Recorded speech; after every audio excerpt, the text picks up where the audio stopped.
안녕하십니까. 고정근의 쏙쏙경제 고정근입니다. 오늘은 8월 6일 금요일 아침입니다.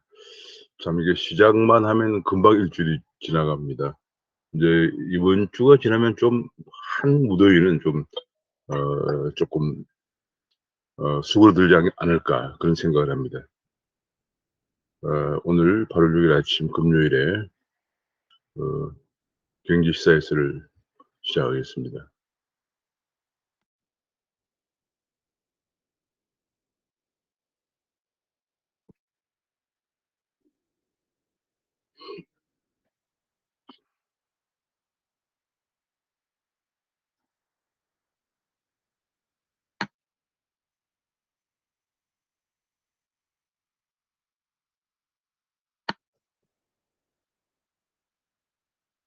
귀에 쏙쏙 들어가도록 경제 기사를 쉽게 해드리는 명품 시사회 8월 6일 아침입니다. 구독과 알림 설정 부탁드립니다.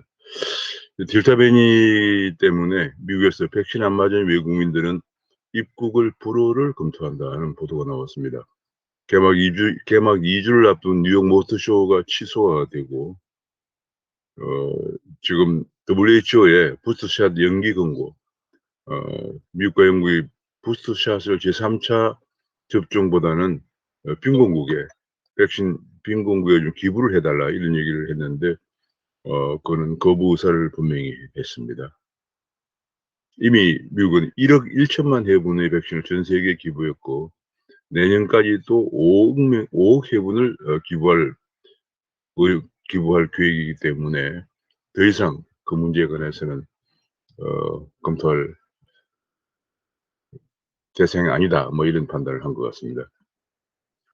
자영업이 이번에 그 자영업의 고통과 방역 피로감이 커지는데 지금 계속 그 1,000명을 웃도는 코로나 확진자가 어제도 4일 8월 4일도 1,700명, 1,776명이었어요. 그렇게 되면서 지금 1,700명대를 돈 지가 8월 계속 지금 며칠 동안은 계속 1,700명대를 유지하고 있습니다. 그러다 보니까 수도권 4단계가 또 연장될 전망이라는 보도가 나왔습니다.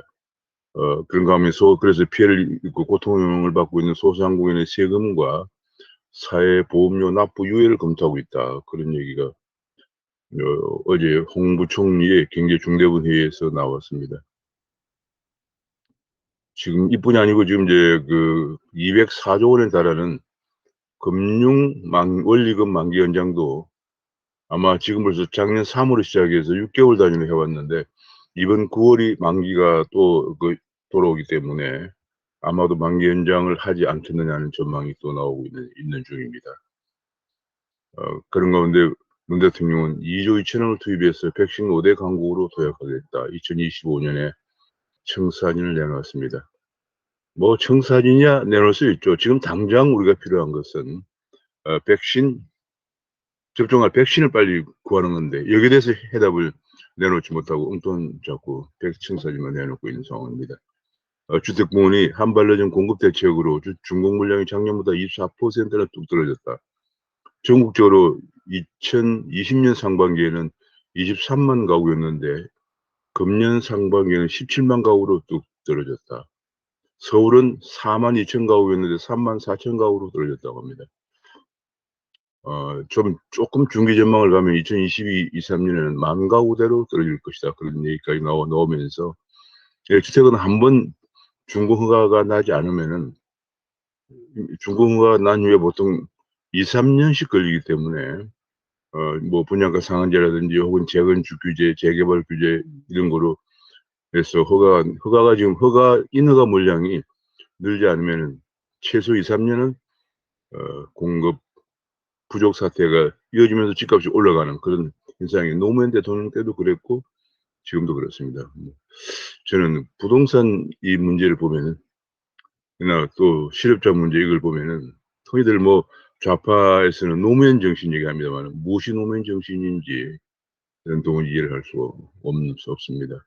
노무현 때 그 청와대에서 부동산 정책을 해왔던 비서관이 그대로 문재인 정부에서 수석 비서관이 되어서 정책을 했기 때문에 똑같은 문제가 지금 똑같은 정책을 시행을 해서 똑같은 집값 급등 문제를 야기해서 서민들의 고통을 가중시키고 있습니다. 전혀 개전의 여지가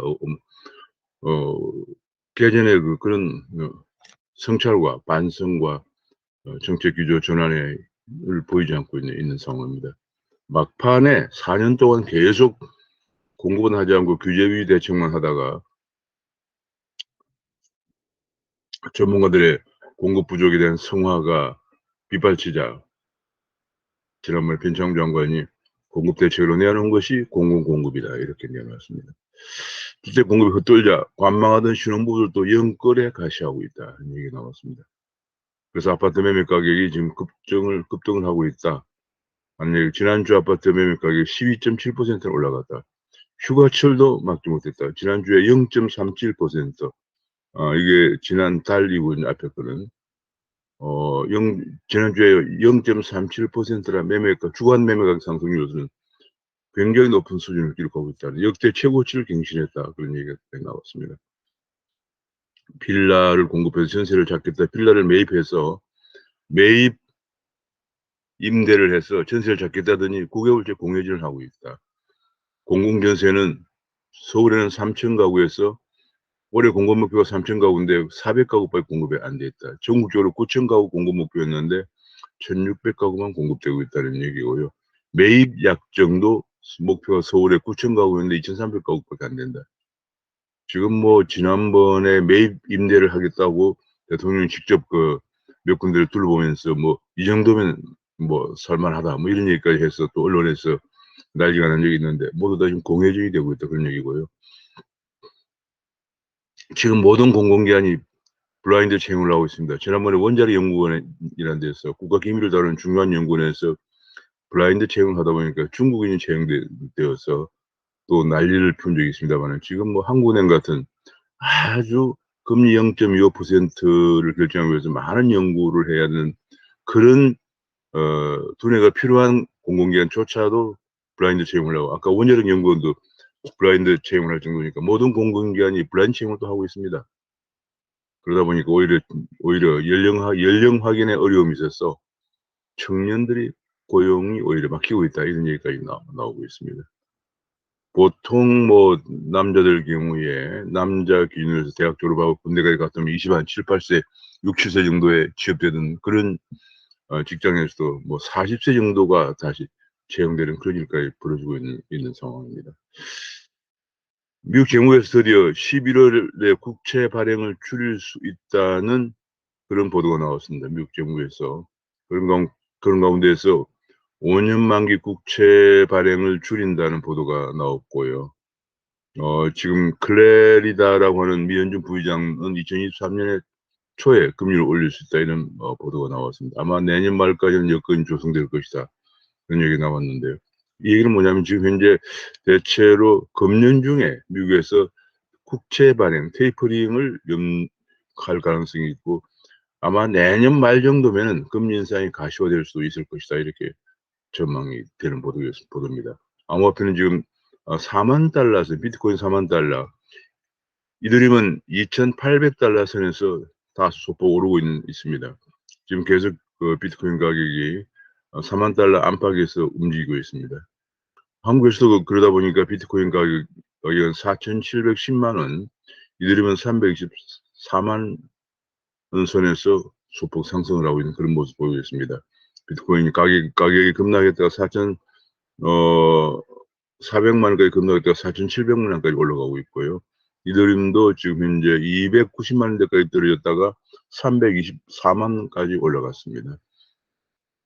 이런 가운데 9월 24일 특검법 시행을 앞두고 농협은행에서 통장을 현금 결제 계좌를 개설해주고 있는 것이 빗썸과 코인원인데 지금 문제는 그 빗썸과 코인원에서 코인들을 거래소 간에 코인이 왔다 갔다 할 경우에 소위 트래블 룰이라고 그래서 그 송수신자의 정보를 확인을 해야 되는데 그런 시스템이 좀 갖춰지지 않아서 당분간 거래소 안에서만 거래하도록 거래소 간의 이동을 중단하자는 것을 제안을 했는데 그렇게 될 경우에 지금 거래소 내에서만 거래가 될 경우에 한 거래소 내에서만 거래될 경우에 코인의 유출이 막히면서 거래소 간의 가격 차이가 나고요. 또 거래소 안에서 큰 손들이 시세 조정 가능성도 있고 여러 가지 문제가 유발될 가능성이 있어서 지금 비트썸과 코인원이 쉽게 결정을 못 내리고 있는 그런 상황입니다. 그런 상황이고요. 또 한 가지 지금 이제 거래소가 지금 두 가지죠. 이 군립사일 이후에도 계속 거래소를 운영하려면 정보보호체계 인증이라고 ISMS 인정을 받아야 되고 정보 보호를 잘하고 있다는 개인정보 보호를 잘하고 있다는 인정을 받아야 되는데 이것이 뭐 보통 하는데 한 1년 정도 걸린다고 합니다. 엄청나게 많은 항목들을 체크를 하고요. 근데 지금 현재 이걸 받은 곳은 한 20여 곳되고 그중에서 또 은행으로부터 결제 계좌를 개설한 거래소는 4곳밖에 안 됩니다. 그럼 이게 지금 현재 거래소 은행 결제 계좌를 개설하지 않은 거래소는 어떻게 할 거냐? 그러면 ISMS 인정을 받은 데는 일단은 원화 결제는 안 돼, 원화 거래는 안 되지만 예컨대 비트코인이라든지 이런 암호화폐 거래는 인정을 하자 하는 그런 얘기가 지금 나오고 있고요.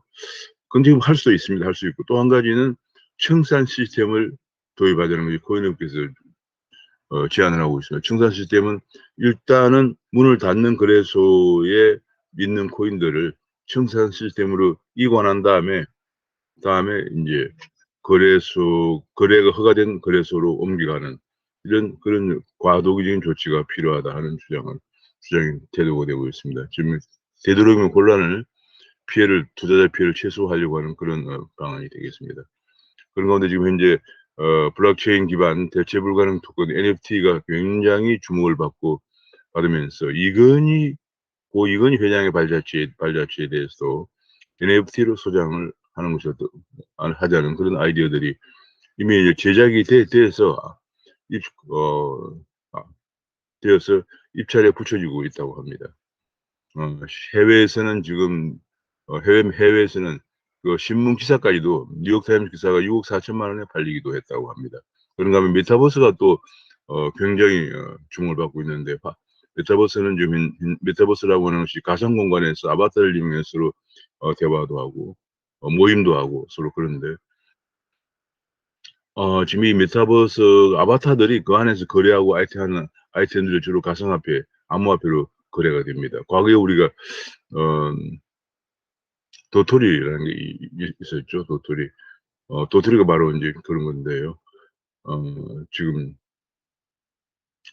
메타버스 선점 굉장히 뜨거워지고 있다 하면서 LG CNS도 메타버스 타운을 오픈했다는 보도가 나왔습니다. 그러면 현재 좀 큰 것으로는 네이버의 제페토하고 그다음에 SKT의 이플랜드, LG CNS의 메타버스 타운이 지금 큰 메타버스의 공간으로 지금 오픈되고 있는 상황입니다. 주가는 어제 변동이 없는 장세를 기록했습니다. 그런 가운데 코스닥은 연중 최고치를 경신했다는 보도가 나왔습니다.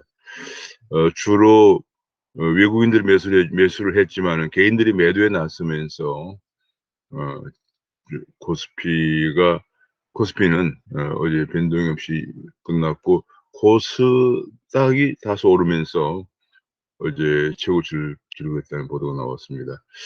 그런데 삼성전자가 긍정적으로 보면서 긍정적이다. 비중을 늘려야 한다는 모건 스탠리의 전망이 나왔습니다. 모건 스탠리 목표가가 98,000원으로 98,000원까지 올리고 있다는 보도가 나왔습니다. D램 값이 연일 오르고 있고 그에 따라서 외국계 러브콜이 잇따르고 있다는 얘기가 나왔습니다.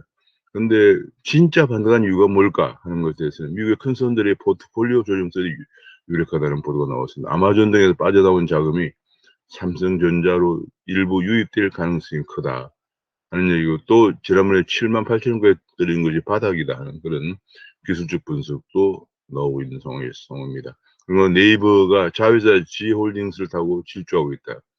44만 원까지 올라갔습니다. G홀딩스장이 뭐냐면 네이버와 일본에 진출해 있는 네이버 자회사 라인과 야후 재팬이 손을 잡고 합작해서 만든 지주회사인데 이 지주회사 G홀딩스가 여러 가지 이제 금융업을 많이 하면서 지금 목표가 동아시아 시장을 알리바바에 내줄 수 없다 하는 목표로 네이버와 일본의 그 야후 집회, 야후 손정희 회장이 대주주인데 손정희 회장과 야후의 이해찬 의장이 서로 의기투합했다 해서 만든 지주회사입니다.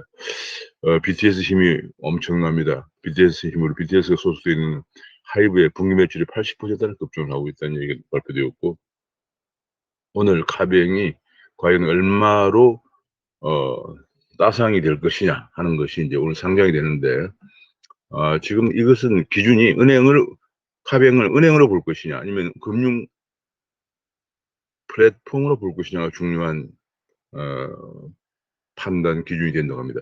지금의 카뱅은 거의 은행 금융 종합 금융 플랫폼으로 봐야죠. 이제 점포가 없는 은행, 과거 점포를 가지고 운영하던 점포 베이스 운영을 해오던 전통적 은행과는 완전히 다른 모바일에 깔린 플랫폼으로 금융을 거래하는 금융 플랫폼이다, 이렇게 봐야 될 것으로 생각됩니다. 그렇게 되면 주가가 더 많이 올라갈 소지가 있다는 생각이고, 지금 금융은 완전히 플랫폼 금융으로 완전히 탈바꿈을 하고 있습니다. 지금 네이버도 그렇고, 지금 카뱅도 그렇고, 카카오도 그렇고, 지금 은행들마저도 지금 거의 점포에 가는 사람들이 별로 없기 때문에 모바일 플랫폼 금융으로 이동하고 있는 그런 모습입니다. SK이노베이션의 파테리를 떼어낸다고 하는데 증권사 전망은 극과 극을 달리고 있다 하는 그런 보도 나왔습니다. 떼어내면은 SK이노베이션 주가 일단 다소 좀 하락을 하고 있습니다. 지금 배터리 가치에 대해서 어떻게 평가하느냐, 이런 문제 때문에 지금 전망이 설왕설래하고 있다, 그런 얘기가 나오고 있고요. 뉴욕 증시가 7월 고용보고서 발표를 앞두고 주간 실업 지표가 개선됐다는 소식에 소폭 올랐다는 보도가 나왔습니다. 지금 다음 달 나올 고용보고서들 등에 주목이 되고 있는데, 지난 한 주간 실업보험 청구자 수가 38만 5천 명으로 전주 대비 1만 4천 명 줄었다. 실업보험 청구 수가 줄었다는 것은 고용사정이 개선되고 있다는 얘기죠. 그래서 주가가 다소 올랐다는 얘기입니다. 그래서 지금 미국도 아까 앞에서 본 것처럼 금년 말 정도 되면은 테이퍼링이 가능하다고 하는, 바로 이 고용사정이 개선되고 있다는데 기반한 것입니다. 반면에 또 한 가지, 모더나 주가가 지금 급등하고 있다. 델타 변이 바이러스가 확산되면서 모더나 주가가 연일 급등을 하고 사상 최고치를 기록하고 있다는 얘기고, 최근에 로빈후드라고 하는 미국의 새로운 개념의 그 주식거래와 암호화폐 코인을 거래하는 회사의 주가가 지금 50%나 거의 오르고 있다, 그런 얘기가 나왔습니다. 은행 주도 대출 플랫폼을 만드는데 카뱅과 토스는 불창을 하고 K뱅은 합력이 됐다는 보도가 나왔습니다. 그러니까 은행도 결국은 이제 대출 플랫폼을 통해서 금융이 이제 점포는 이제 개념은 사라지고 플랫폼을 어떻게 하면 편리하게 만들어서 소비자에 접근하느냐 하는데 역점을 두고 있습니다. 베트남에 코로나 확산되면서 차량까지 통제하면서 삼성과 LG 공장의 부품 차질이 우려되고 있다. 지금 베트남에 삼성과 LG 공장이 많습니다. 삼성전자 스마트폰 공장이라든지 지금 LG전자의 가전제품 공장들이 많은데, 이것들이 지금 삼성의 베트남에 코로나 확산되면서 부품 조달 차질이 우려되고 있다는 얘기입니다. 제가 그 베트남 하노이를 방문했을 때 하노이 근처에 있는 하이퐁에 거의 20만 명 가까이 수용되는 엄청난 삼성 단지가 있었습니다. 근데 그런 것들이 이제 거기서 부품을 생산하고 또 가져와서 또 조립도 하는데, 그 생산이 안 되면 그 부품 조달에 애로사항이 생기겠죠. 자율주행차 기술, 앞으로 자율주행차 시대가 도래하고 있는데 한국의 자율주행 기술은 20위권에밖에 안 된다 하는, 그런 도요타의 연구 개발 투자는 도요타의 절반도 안 된다는 안타까운 보도가 나오면서 지금 소프트웨어 인재를 9만 명을 양성해야 된다. 지금 미래차 인력도 부족하고, 지금 한국에서 너무 오랫도록 평균화 교육만 해오는 바람에 지금 반도체 인력도 10만 명이 부족하고요. 여기 보면 또 미래차 인력도 9만 명이 부족하고, 지금 빅데이터 인력도 부족하고, 블록체인 인력도 부족하고. 제가 학교장을 하고 있는 금융IC 융합학교에서 일부 이제 회사를 방문해 보면 블록체인 개발 인력들이 많은 경우에 외국인들이 많이 플러스 하고 있는 그런 실정입니다.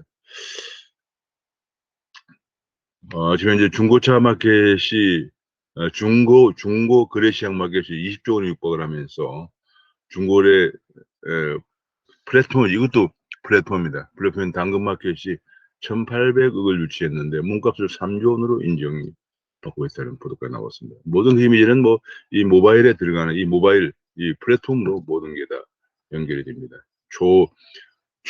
정말 시공을 초월해서 모든 초연결 시대를 연 이 스마트폰 정말 대단하답니다.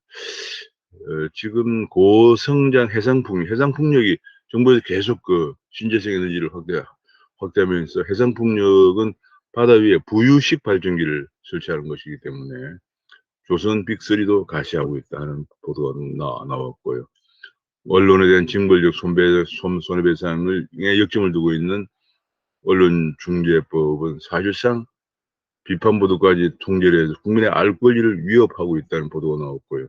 매출액 기준으로 배상을 결정하는 등 위헌 소지도 크다. 법적 기본도 못 갖춘 부분에 대한 지적이 나오고 있고, 이런 게다가 또 언론 바우처법이라고 그래가지고 여론조사 같은 걸 뭐 바우처 개념으로 해서 정부의 광고를 배분한다는 얘기입니다. 그러면 뭐 아무래도 이런 그 여론조사를 통해서 정부 광고비를 배정한다는 거. 지금 정부 광고비는 지금 현재 언론진흥재단이라든지 혹은 한국방송광고공사가 대응하고 있는데 여기에 다 줄을 서고 있죠. 언론들이 지금 현재 뭐 구독료 가지고 운영하는 회사는 별로 없습니다.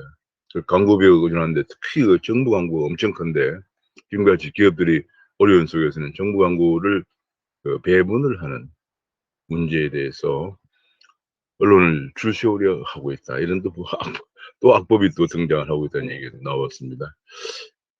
정말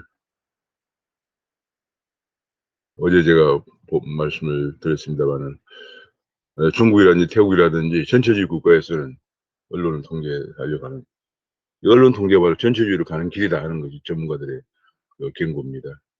그런데 지금 뭐 이번에 임시국회에서 거대 여당이 그냥 물리력으로 물리력이 거대 여당의 힘으로 그냥 통과시키려고 합니다. 임기 말을 앞두고 또 더구나 대선이 다가오는데 국민의 알 권리를 제한하는 그런 법안들이 지금 계속 국회에서 통과될 전망이다. 이런 안타까운 보도가 나오고 있습니다. 우리나라가 중국이나 태국 같은 그런 전체주의 국가의 대열에 포함돼서 안 될 것으로 생각됩니다. 오늘 말씀을 여기서 마치겠습니다. 감사합니다.